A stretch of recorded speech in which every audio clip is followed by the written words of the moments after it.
ഇത് ഞങ്ങളുടെ നാട്ടിൽ ഇന്നലത്തെ കാഴ്ചയാണ്. അതായത് വെള്ളം കയറിയിട്ടില്ല. കുട്ടനാടാണ് എൻ്റെ വീട്. കുട്ടനാട് തലവടി പഞ്ചായത്തിലാണ് എൻ്റെ വീട്. ഇത് ഇന്നത്തെയാണ്.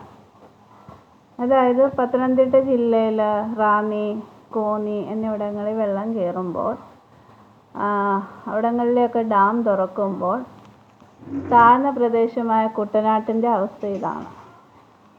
ഈ റാന്നിയിലും കോന്നിയിലും പത്തനംതിട്ട ജില്ലകളിലും ഒക്കെ വെള്ളം കയറുമ്പോൾ അവർക്കൊക്കെ ഒരു ദിവസത്തെ ബുദ്ധിമുട്ടേ ഉള്ളൂ.